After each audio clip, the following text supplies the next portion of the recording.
Hello and welcome to a quick review of what to expect with the new EU4 1.31 update and Leviathan DLC. I thought this would be a good time to do a summary video as the release date of April 27th is coming up soon. I really thought the release would be May because Stellaris Nemesis DLC dropped just a few days ago on April 15th, and those days are really close. But maybe Paradox wants May to focus on the PDXCon and the new franchise announcement. So let's go through the new features that we expect to see in the new EU4 update.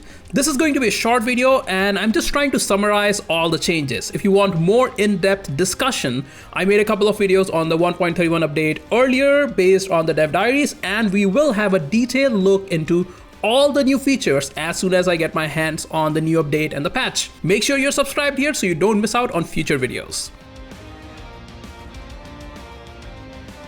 Let's start with the Regency Council mechanic. In the new update, Regency Council is gone. Well, at least in name it's gone. It's replaced by estate regencies instead. Basically, our strongest estate will control the regency and we will get estate bonus or malus depending on something that we don't know about. I'm guessing their influence. We don't know what the modifiers on this new mechanic are either. We'll just have to wait till the new patch is live. And you will hear me say that a lot in this video because we don't have the final numbers for a lot of new mechanics, and so we will just have to wait till the patch is live. Now we will also be able to extend regencies at the cost of legitimacy. Say you get an Enrique level heir, it's nice to have an option to keep the better regent. We also don't lose legitimacy with Regency Council now, instead it increases the stab cost. All the consort regencies are still a thing and they will remain the same. Finally, every new heir will start on low legitimacy and it will grow over time. Prestige and corruption seems to be the two positive modifiers on how quickly the heir legitimacy increases. There's also some new events around regents, and you still cannot declare wars even when in estate regency.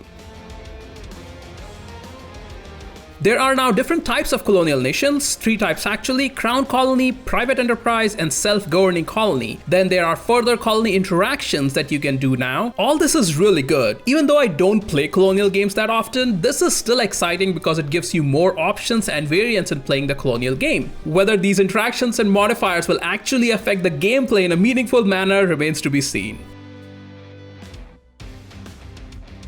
Devs have decided to help out the players who like playing tall. We have 3 new mechanics. Concentrate development is where you can reduce development in a territory or subject's provinces, sort of like raising it as a horde and relocating most of that development to your states. 50% of this raised development will go to the capital region, 30% to other states, and last 20% will be lost. This has a cooldown of 50 years. A new government reform and one of the Siamese missions, if I'm not mistaken, will eliminate the 20% loss, and instead you will retain that development in the capital as well. You can now also pillage your enemy's capital to take dev from them and relocate it to your capital state. This does cause aggressive expansion, but it's definitely a good option to have if you're playing tall, so now tall players don't just AFK for say 100 years while deving up the provinces. Second new tall playing mechanic is the centralized states, where you can reduce the governing cost of the state by 20 if you spend 100 government reform progress on it, and the process takes 5 years. Now, I'm not a tall player and I feel like this mechanic is underwhelming. I mean, 20 governing cost isn't that much, and we already have an expand administration button in the game currently that converts reform progress to governing cost. Someone in the Paradox forums did the maths and found that the governing capacity you get from expand administration, the current game mechanic, is more than you might get from the new centralized state mechanic. It's a weird addition to the game, and if you guys understand it better than me, please leave a comment and let us know. The third new tall playing mechanic is expand infrastructure, where you can now build more than one manufactory in a province. It also gives +1 building slot for the cost of 200 governing cost. Yes, you heard me right, 200 governing caps. Is that something tall players wish to have? I'm genuinely curious if it's something you will ever do. Although since all these numbers are from a dev diary, there's a chance they might change on release patch. Monuments are the cool new feature everyone is excited about. If you have ever played CK2, it's basically the same monuments mechanic. They can be built in certain provinces based on their real life location, and you can upgrade them from tier 0 to tier 3 to get better modifiers. You can even move some of them from province to province. We do have some numbers from a dev diary. Apparently it's going to take 1000 ducats to upgrade and 50 years to complete, and you can expedite that process by spending more ducats or manpower. I think those numbers might change on patch release. We don't have a list of what each monument does and their cost and prerequisites. However, someone managed to compile together some info on them from dev diaries and live streams. There's a Google Doc in description for those interested. Go check those out. Some of the modifiers are wild. This is one mechanic that I'm really looking forward to in game because this will change how you play the game completely. There are also some changes to canals in game. They're mostly useless right now, as you know, and basically no one builds them. However, now they will work like monuments with upgrades and cost, and now they will give you a little bit of extra trade bonus. There's a fair bit of changes to the minor religions in game. Sikhism, with its guru's mechanic, gets a good buff. Now each guru will give you 3 perks that you can pick from. So in total, you will have 30 perks to choose from throughout the game, and you can pick 6 of them. These modifiers will be permanent and you cannot change them. However, each teaching you pick will reduce the missionary strength by 1%, which seems a bit strange to me. So as you go deeper into the game as a Sikh nation, your ability to convert provinces decreases.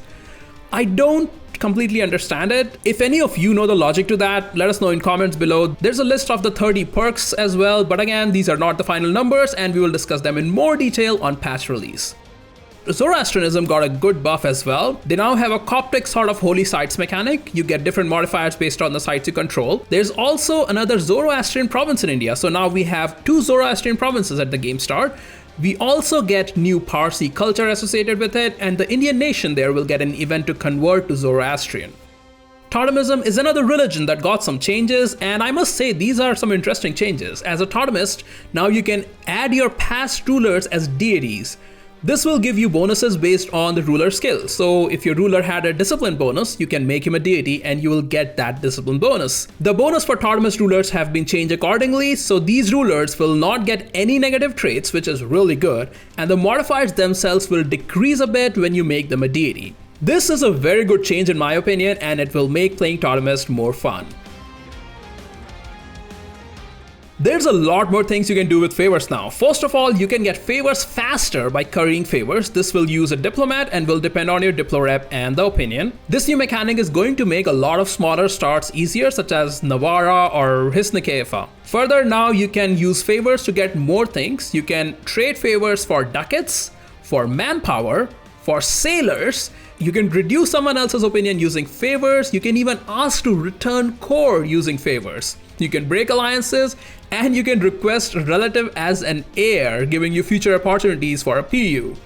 So that's a lot. The fun part is that AI can request all those things for favors too, and if you refuse, you will lose 1 stab. That is very interesting, and it significantly changes how you play the diplomacy focused game, right? So now you can potentially play a full diplo focused game and just try to get as many PUs as possible. And yes, this will make Austria even more overpowered. Massive changes are coming to North American tribes. They have new government reforms, and now you don't need another European colonizer to reform. They can do it themselves from the final government reform and choose to become a monarchy, a republic, or even a horde. Yes, a NA native horde. Sounds kind of fun. They also have new buildings. They have something called tribal development that will go to your provinces when you settle down, and this will apply to migratory tribes only. There's a new concept of tribal land where you can claim provinces next to you, but they won't actually be part of you. It's supposed to replace the current migration mechanics, which is really old and kind of broken. NA natives also get new federation mechanics. It's actually nice to see all these new game mechanics dedicated to NA tribes. There's a lot to cover in new NA natives actually, and I will make a separate video on it when the patch is out once we have all the final modifiers in there. Keep in mind though, these mechanics are only available for tribes in North America. It does not apply to Mesoamerica or South America. Some NA tags also got new missions, and the whole NA map is getting major update as well. There are new tags, new provinces, new unpassable terrains. It's a lot of changes, and I covered all of it in an earlier video. Go check it out if you're interested. There's a link in description.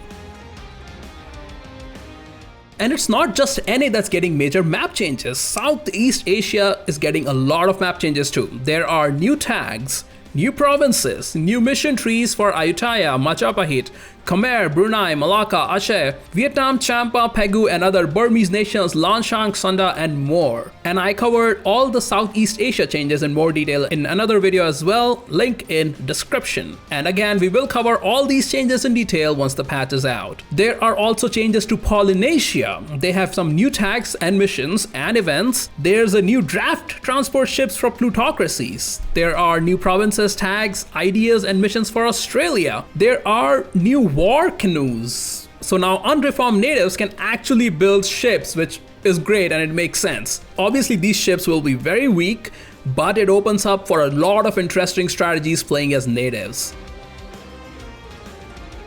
And finally, the most important part of the update, the new unit models. The Australian, Aboriginal, and Polynesian units. They look really cool. The Ayutthaya pack, I like the first two more than the other two, to be honest. I wonder how historically accurate these are. Brunei gets a unit pack too, nice mustard yellow color there if that's your thing. They should just change the in-game color of Brunei to this one really. I like these unit models more than Ayutthaya, to be honest. Champa units are neat as well, kind of a three-head situation happening over here. Loving the helmet on the first one though. Ooh, I like this one, Lan Na units, the color combos are fantastic. I really like these ones. Luang Prabang is also neat. I like the party hat on the last one. I really hope I'm not offending some important cultural aspects here. Anyways, Majapahit dudes like to show their muscles, I guess. The colors on all these unit models are actually good. I really like them. Malacca with the blue shirt and the designed skirts and mustaches, very nice. Pagaryung with the black and gold, love it. Although not sure what's going on with the pants there. The third one looks a bit out of place, maybe the fashion changed significantly in the time period, who knows. And that's it. But those are some nice unit models, and these models will be part of the DLC obviously and not the free update. By the way, if you did not notice it, I put in the DLC logo for whichever changes were part of the paid DLC. All other changes are part of the free patch. Overall, I am excited about this expansion and patch. There are a lot of new game mechanics that are going to change how we play the game, and all strategies will have to be rewritten, which is always exciting. You can expect to see a lot of new EU4 videos on my channel once the patch is out. I'm really looking forward to getting back into EU4. Make sure you're subscribed so you don't miss out on all the new strategy guides and game changes videos. And let us know what you think about the new changes. Which ones are you most excited about? I'm always looking forward to reading your thoughts. That is it for today. You were watching a Radio's Guide. Thank you for your time, and I'll see you all in the next one.